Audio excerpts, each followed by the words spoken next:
Well, ladies and gentlemen, good evening and welcome to the 2013 Australia Day Address. I am Adam Spencer from the Australian Broadcasting Corporation, or the ABC, or Auntie, or the home of Giggle and Hoot, whatever you wish to call it, and I'm delighted to be here tonight as your compere.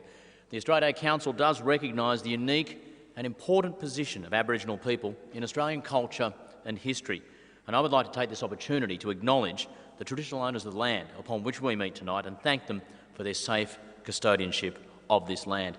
Now, this Australia Day address is presented by the Australia Day Council of New South Wales and is held in the lead-up to our national Australia Day celebrations, of course, on the 26th of January.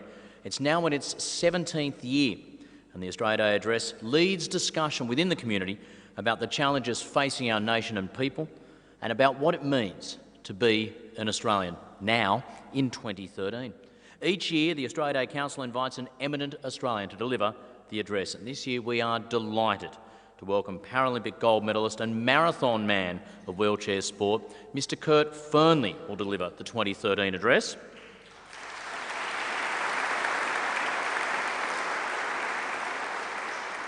The Australia Day community values so much the contribution Kurt has made over the year, and we can't wait to hear from him later this evening. But before we invite him to the stage, I would like to extend a warm welcome on behalf of Angelo Frangopoulos, Chairman of the Australia Day Council of New South Wales, to some special guests who are joining us here this evening. Her Excellency Professor Mari Bashir, ACCBO, the Governor of New South Wales, and Sir Nicholas Shahady, Councillor John Mant, representing the Lord Mayor of Sydney, the New South Wales Australia Day Council members, and the Australia Day corporate partners and supporters whose assistance to the overall Australia Day program makes it all possible, and many other distinguished guests. And also on behalf of the Australia Day Council of New South Wales, I'd like to thank a number of people and organisations for their support this evening.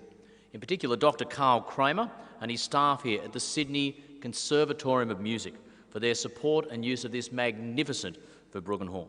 Sky News and the ABC for recording the Australia Day Address and making it available to more Australians nationally. And ABC's Radio National will be broadcasting the address on Australia Day at 5 p.m. and again on the public holiday Monday, 28th of January at midday. And a full transcript of Kurt's address will be available to download from 8 p.m. this evening at australiaday.com.au. And particularly, I want to point out tonight, our Auslan signers will be Shavoy and Rebecca. Now, if you haven't been involved in the beautiful language that is Auslan before, the way to show your appreciation for their efforts is not through a clap, but through waving your hands in the air like you just don't care. So please, a big round of applause for our Auslan interpreters. And it is now my pleasure to invite to the stage Her Excellency Professor Mari Bashir, the Governor of New South Wales. Her Excellency.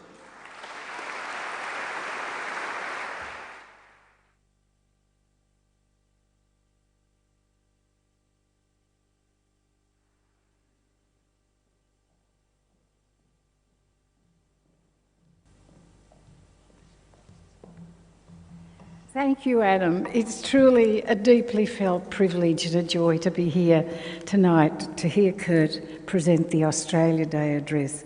It's a privilege in many ways, of course, because it's a way in which many of the ways that we celebrate Australia and what it is to be Australian.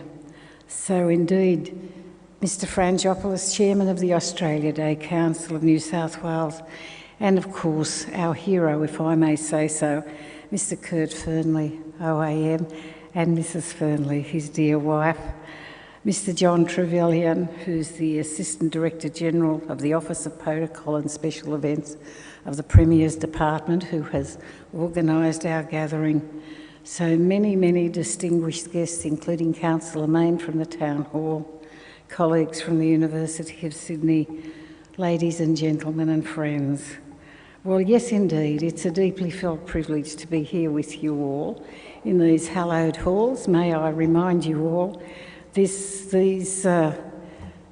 buildings were the stables of Governor Macquarie, the 5th Governor of New South Wales, and they've survived to, I'm sure, delight his spirit, because he indeed encouraged education, the arts, and people getting together for celebrations such as this, and was the first person to commemorate Anniversary Day and called it Australia Day.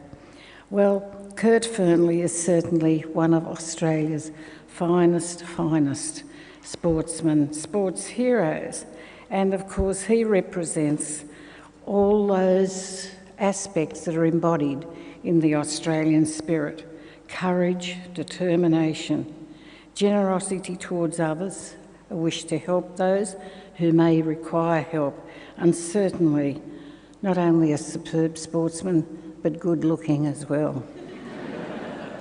And may I certainly thank him for, with all the demands placed upon him, that he has accepted the invitation of the Australia Day Council to deliver this address.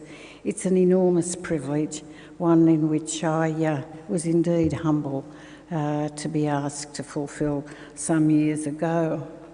Well, you all know that despite arriving in this world with a slightly shorter lower spinal column than the vertebrae, than would have been his wish perhaps, had he any say in that, he nevertheless was always determined that this would not hamper his ability to achieve, to experience the joy of life, to experience inspiring others also to achieve. Of course, it's a very, very great Australian story, which does inspire many, many young people. And you do know, don't you, that he certainly had an upbringing in an idyllic town. Kokoda is one of the most beautiful towns in New South Wales, immortalised in that painting of Brett Whiteley's of the road into Kokoda downhill. And of course, having been born and grown up in a small country town, just further down the west of New South Wales in Wiradjuri country also, of course, it can be an idyllic existence for young people. But Kurt has said all those around him, his family, not only his parents, but his sisters and brothers and his teachers, inspired in him a determination to succeed, and that that disability was something that should not hamper his progress through life. So, of course, we've not only seen him win marathons around the world. In 2007, 10 wins out of 11 starts, and of course he's raced in so many countries in the world and brought lustre to the name Australia, not just Australian sport. And of course, in 2009, it was so important and so appropriate that he be named Young Australian of the Year. And let me acknowledge too the Young Australian of the Year, Corey, who is with us here tonight. And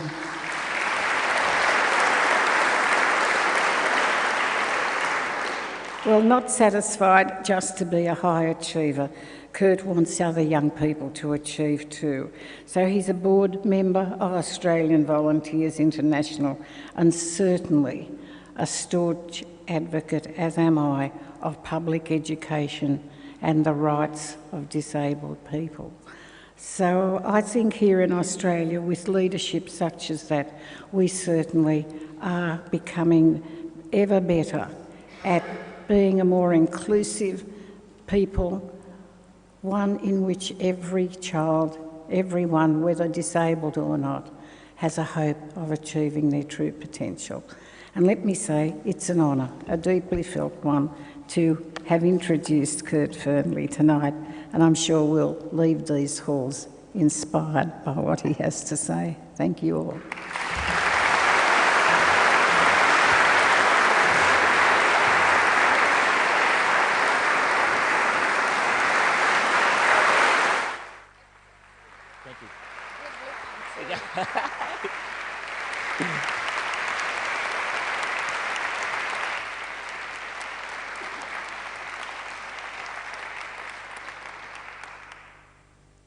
Wow. I'd like to acknowledge the traditional owners of the land that we're on today, the Gadigal people of the Eora Nation. I'd also like to acknowledge the traditional owners of my birthplace, the Wiradjuri people, because I'm the man I am today due to the years I spent crawling around Wiradjuri country. Thank you and good evening. Her Excellency, Professor Mari Bashir, Governor of New South Wales, Angelo Frangopoulos, Chair of the Australia Day Council of New South Wales, my family, my lovely wife Sheridan, fellow Paralympians and proud Australians. To say that I'm honoured to be invited to speak at this Australia Day address would be more than an understatement. The platform, the audience, and the association with our National Day has made this one of the most memorable and daunting experiences of my life.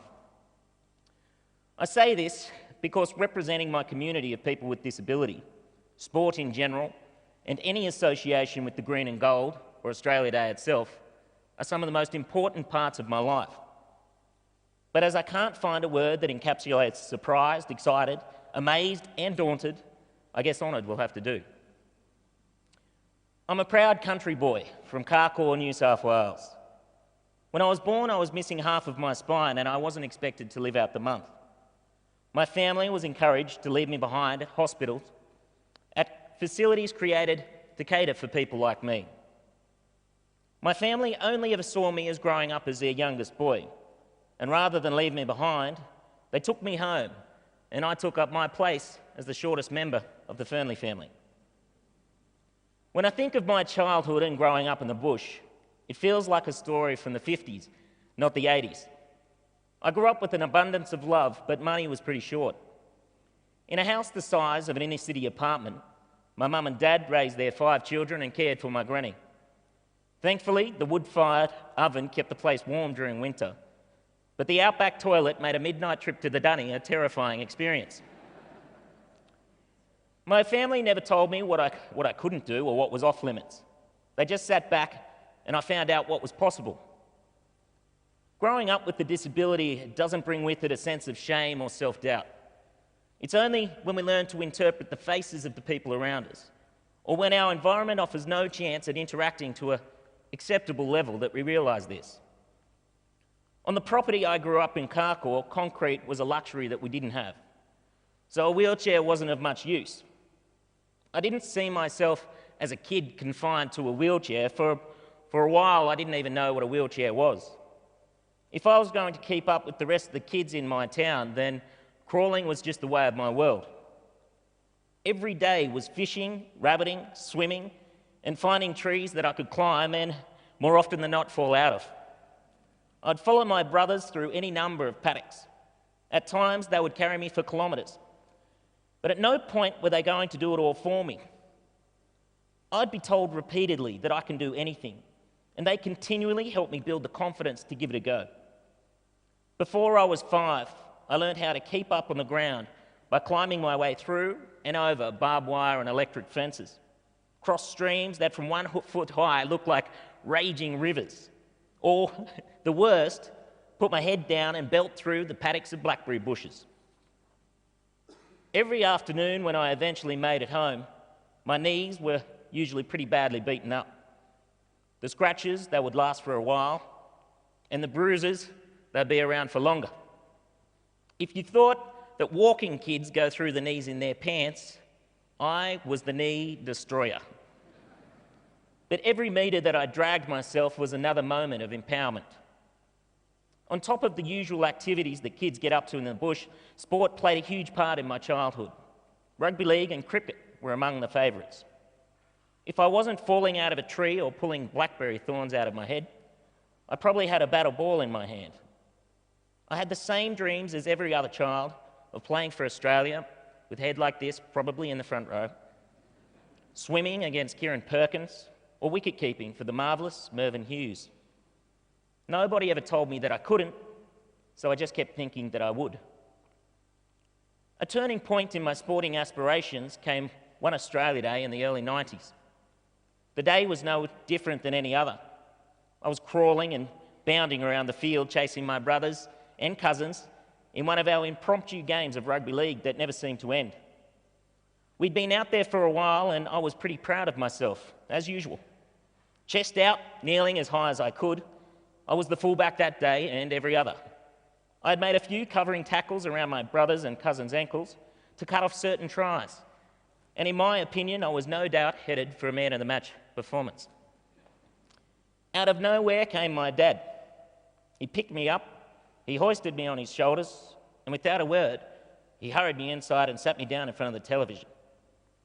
I had no idea what was going on, and to tell the truth, I wasn't very happy about it. Who knows how many tries were going to be scored in my absence.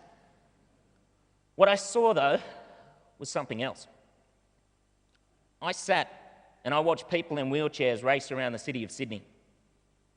Now, in my numerous visits to hospitals, I had seen different wheelchairs. But in my eyes, these represented something pretty different. These were big, powerful men. I had dreamt of playing footy for my country, but these boys seemed to showcase something that was even better. To me, they were gladiators.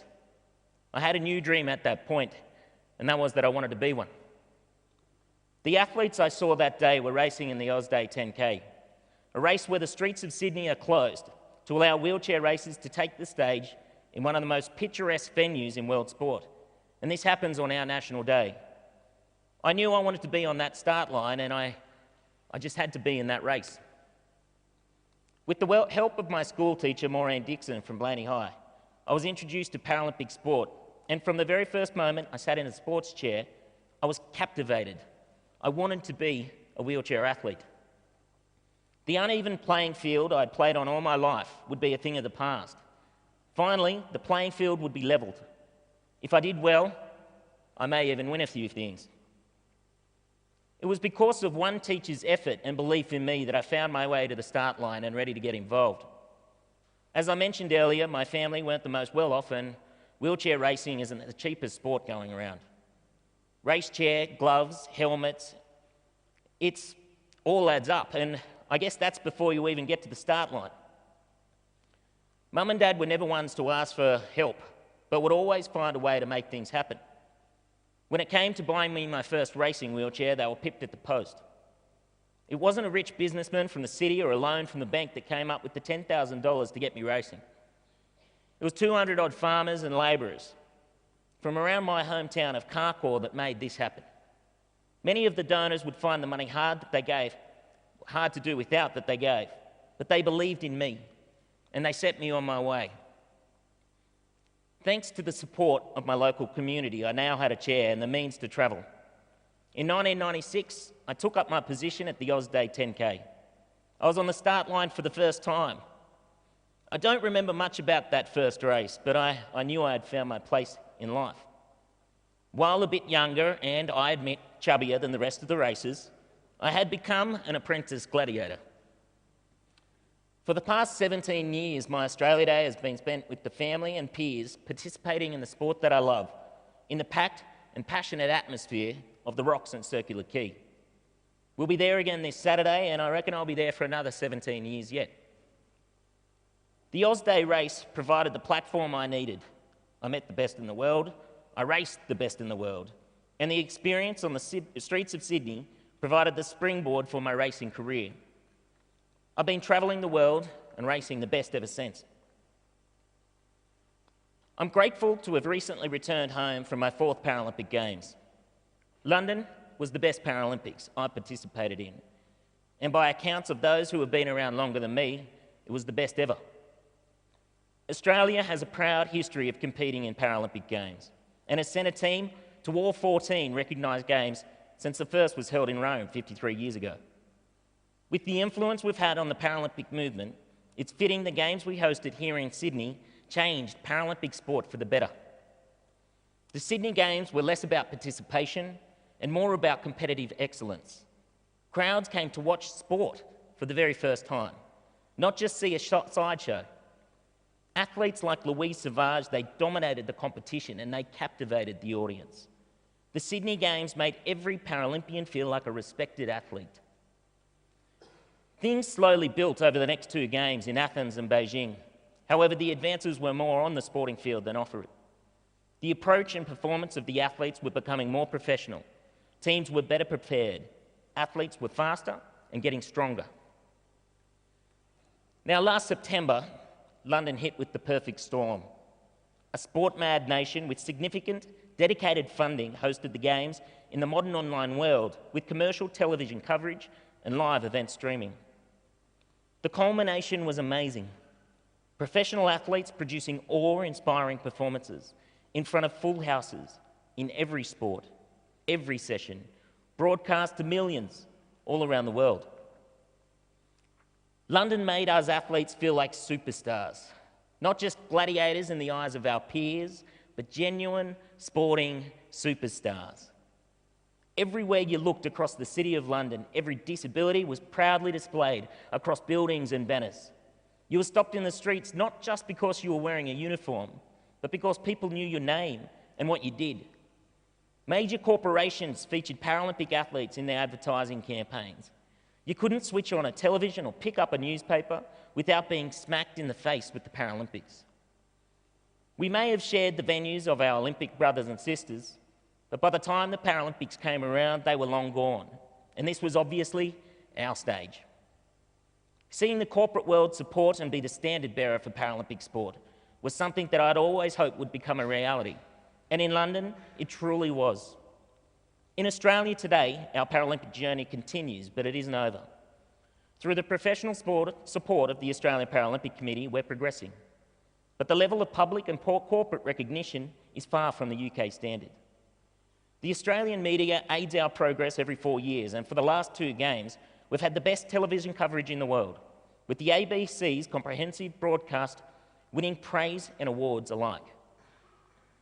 Our countless hours of live coverage being back home was in stark contrast to the coverage in the United States. They paid millions for the best coverage rights, yet didn't think it would be watched, and showed an astonishing 0 hours of live coverage. The positive media attention during the Games themselves is fantastic, but it's not ongoing. When the Games are over, we fall out of the eye of the public and disappear into the ether. Don't get me wrong, you may see a person with a disability on a television or in an advertising campaign. However, the underlying theme is likely to be, don't be an idiot, or you'll end up like me. I hope that one day soon you will see an Australian person with a disability, either congenital or acquired, sporting or non-sporting, in a positive advertising campaign, espousing the belief that not all is wrong with disability, that you can actually live a great life, and that you can do powerful things. After the Beijing Games, with 3 Paralympics and 3 gold medals to my name, my future as a professional athlete was far from secure. My sporting record wasn't enough to capture the interest required to enjoy a career in sport. After a dozen years of burying myself day in and day out in my wheelchair racing, all would be outshone by the 11 days I spent crawling across the Kokoda track in Papua New Guinea. To date, my Kokoda experience was the longest, most grueling family vacation that I've ever had. I don't have kids yet, and it may be outdone by our road trip to Karkor one day, but for now, that's number 1. I was surrounded by my brothers, my cousins, and close friends, and it was truly a journey of a lifetime. But crawling Kokoda ripped my body to pieces. I am grateful for every moment that I did get to spend with my family along the track, and the interaction I had with the Papua New Guinean people will be a highlight of my entire life. The love and support that I received from these people was only equalled by their confusion on why I would want to crawl the track in the first place. I had my reasons to keep it nice and simple. I believed that I was strong enough to. I wanted to, and the why nots just didn't add up.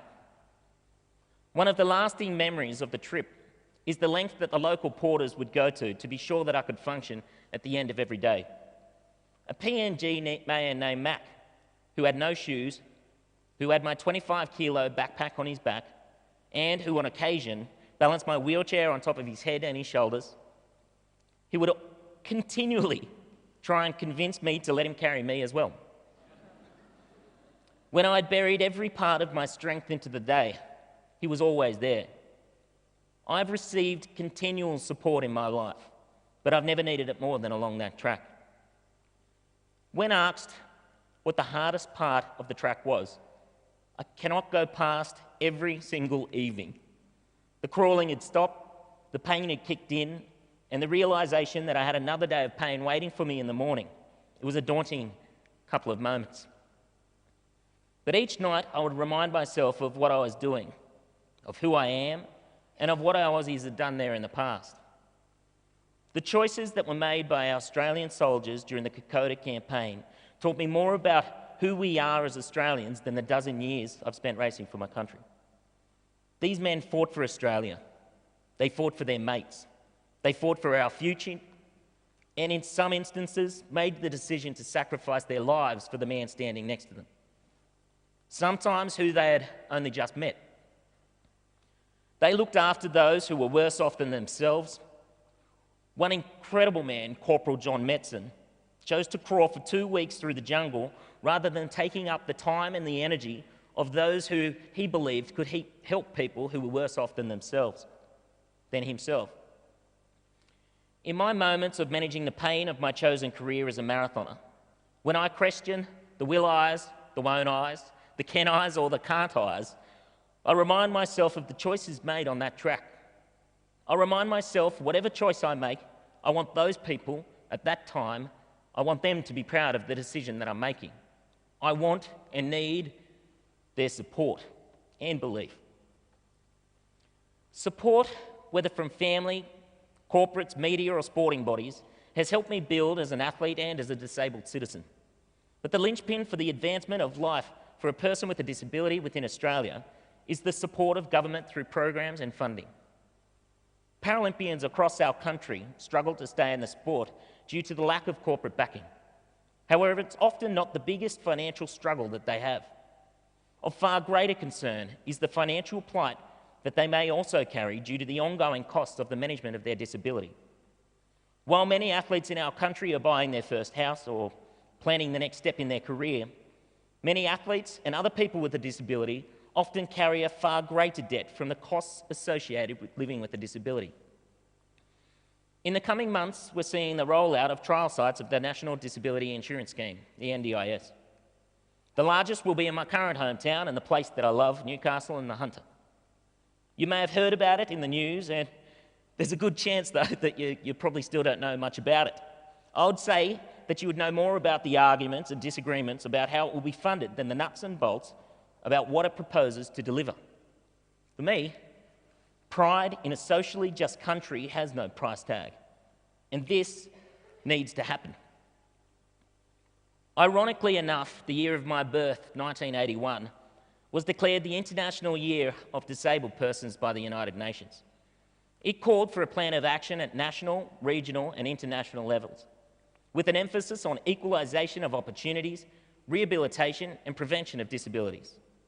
The theme of the year was full participation and equality, defined by the UN as the rights of a person with a disability to take part fully in the life and development of their societies, enjoy living conditions equal to those of other citizens, and have equal share in improved conditions resulting from socio-economic development.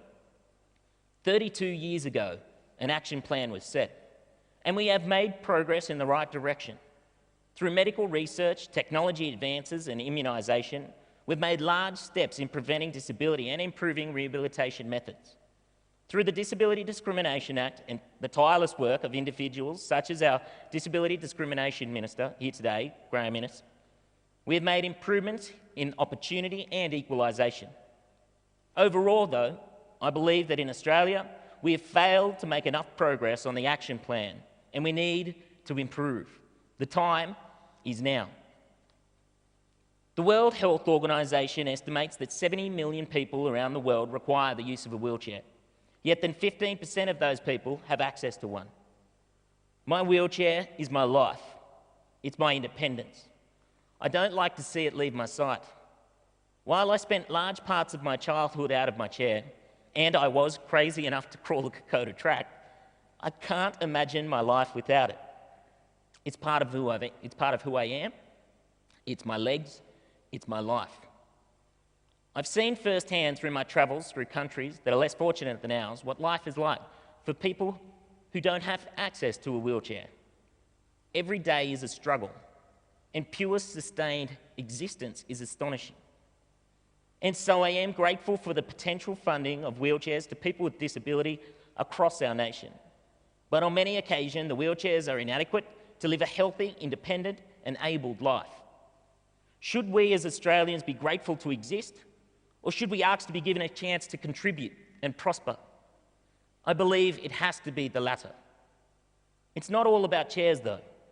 Living with a disability in Australia isn't rosy compared to the rest of the world, even among prosperous nations. If you have a disability in our country, you are more likely to be unemployed, more likely to be living in poverty, and more likely to be less educated than if you don't have a disability. In comparison to other economically rich nations that are members of the Organisation for Economic Cooperation and Development, the statistics for Australia are damning. In Australia, 45% of people with a disability live in or near poverty, more than double the OECD average of 22%. We rank 21st out of 29 of the OECD countries in employment participation rates for people with a disability.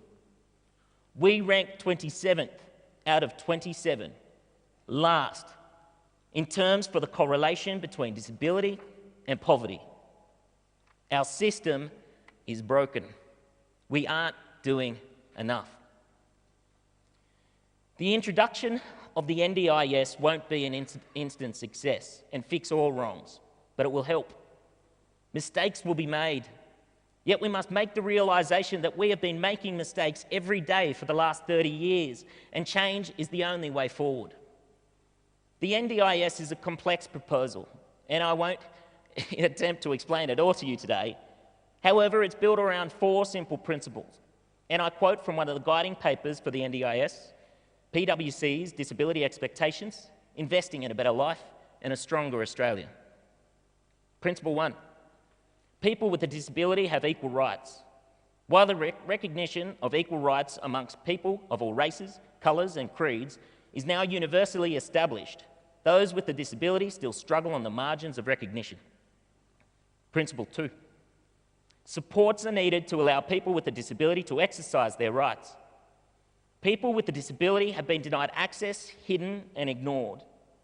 They and their family are arguably the most disadvantaged of all Australians across much of our society. If people with a disability are to exercise their human rights, they need a range of facilitators to help them negotiate this inaccessible, able-bodied world. Principle 3. Individuals with a disability should have choice in prescribing their access needs. A critical component of the NDIS framework is the dismantling of ration, block-funded government purchasing of a narrowly defined suite of services. Individuals with a disability will have the purchasing power to choose what their own support looks like.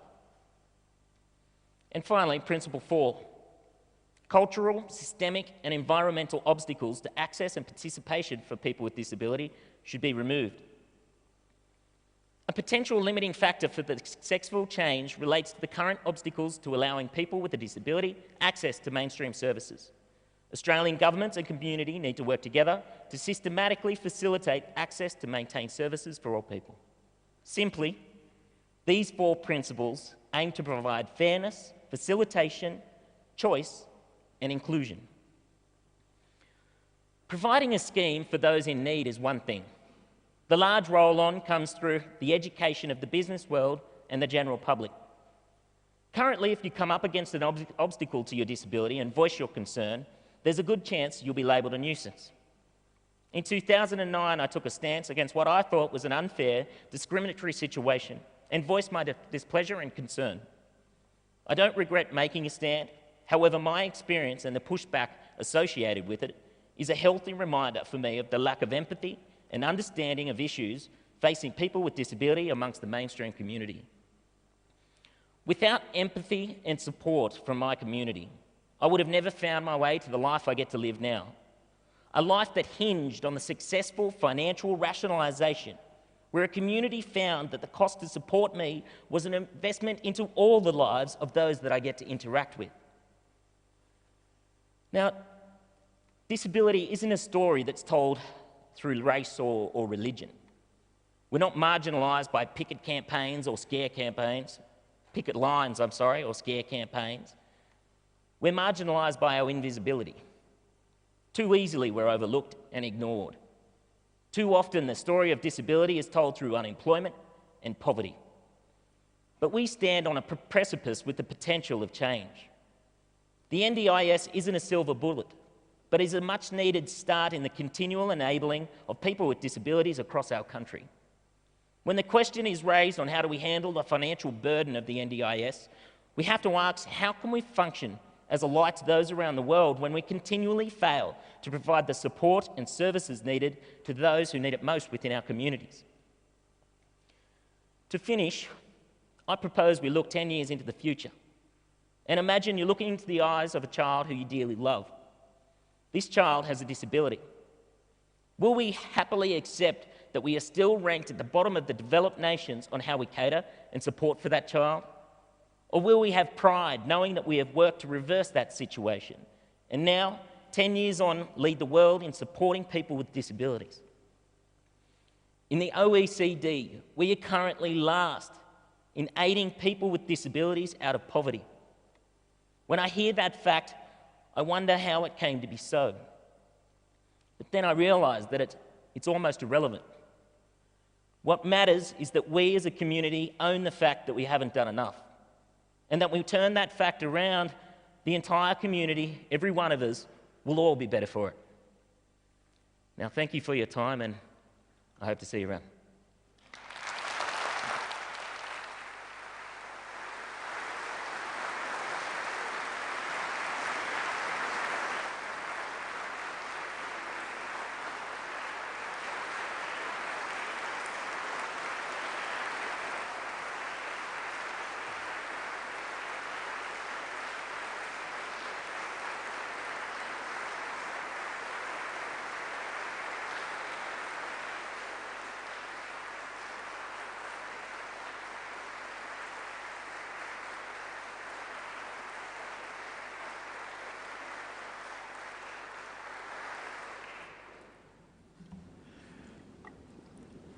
Ladies and gentlemen, as Her Excellency put it, what a great Australian story. The 2013 Australia Day address given by a boy from Kokoda, from Western New South Wales. Now, perhaps like me, as opposed to the Governor, he didn't know that much about Kokoda. I confess I've never visited the place, Kurt, but I'm pretty sure that the name derives from a traditional word that translates loosely into English as meaning they breed them bloody tough up there. Whether he's winning gold medals at his beloved Paralympics that, like him, has grown over the last 15 years from adolescence into adulthood before our very eyes, whether he's winning marathons in Port Elizabeth, George, Los Angeles, Rome, Treviso, Seoul, Paris, Sydney, Chicago and New York, and that's just in 2009, whether it's Athens 2004 where he blew a tyre at the 37-kilometre mark of the Olympic marathon, and in typical Kurt style simply thought, oh well, I'll just have to push a little bit harder with this arm or I might start going in very big circles. Or a couple of years back when he announced that he would be crawling Kokoda, to which some of his closest friends said, look mate, even by your standards, that might be just a little bit silly. To which he responded by smashing it, or simply if it's the role that he has played for hundreds of thousands of people with all ages, all around the world who live with disability, for whom he has been an advocate and an inspiration, and also on behalf of the millions of able-bodied people like myself who more than once have allowed ourselves to dream and wonder, wow, what would it be like to be Kurt Fearnley? He was born, as we know, with a spinal condition that means he's never walked, but from his earliest days, throwing himself through gullies, down mountains, off the top of sheds, through to his professional life as simply one of the greatest athletes this country has ever produced. If Kurt Fearnley has taught us one thing, it is this. It doesn't matter the quality of the skin or bone in which it is wrapped. When it resides in the right sort of person, the human will is indomitable. And it's for those reasons, as your MC, as a proud Australian and as his friend, that it's my honour to congratulate on his 2013 Australia Day address, Kurt Fearnley, ladies and gentlemen.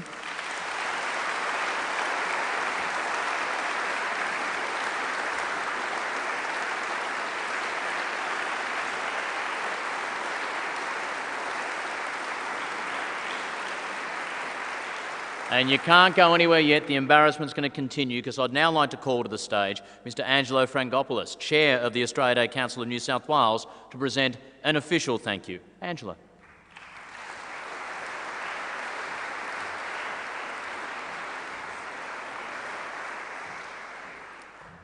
Kurt, on behalf of the Australia Day Council of New South Wales, I'd like to thank you for delivering such a captivating and personal account of your life and your hopes for Australia's future. It's inspirational to hear the journey you've been on since ankle tackling in Takaka all those years ago. And I must say I was pleased to hear that Australia Day played such a significant role in shaping the sporting career you're so renowned for today. Your thought-provoking address reminds us to focus on the possible and reinforces that support, mateship, and a little self-belief is often all it takes to achieve your dreams. We pride ourselves on being a caring, generous, and progressive nation. Listening to Kurt's address, for me, reinforced the need for all of us to take a position on what we believe in and endeavour to maximise every opportunity for ourselves, our families, and each other. Kurt, we thank you once again for delivering the 2013 Australia Day Address. We'll certainly be supporting you this Saturday with the Oz Day 10K, and I'm sure that you'll put in a stunning performance. Please join me again in thanking Kurt.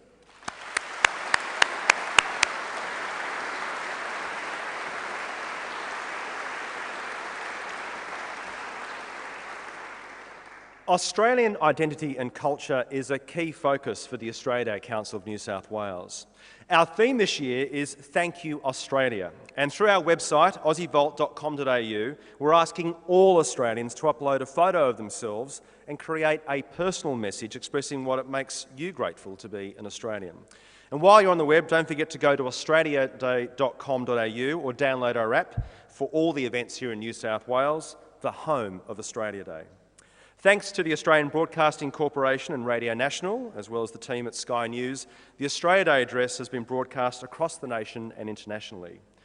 I'm sure after hearing Kurt's inspirational words and acknowledging the challenging journey ahead, the address will receive acclaim through discussion on many levels in the community.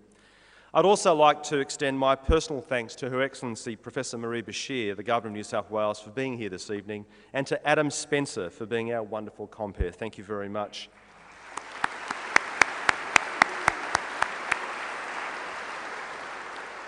There are two other individuals I'd like to acknowledge here this evening. Ita Buttrose, the New South Wales Australian of the Year, and Corey Payne, the New South Wales Young Australian of the Year, who will be representing the state on Friday.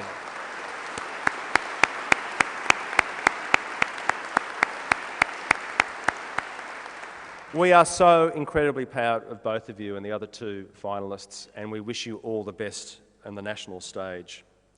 Events of this national importance cannot be delivered without the support of our Corporate Club Australia network, and we thank each and every one of you here this evening for your contribution to Australia's National Day. I'd like to finish by offering my thanks to Kurt and offering you a gift to say thank you very much and congratulations on your inspiring speech. Thank you, Kurt.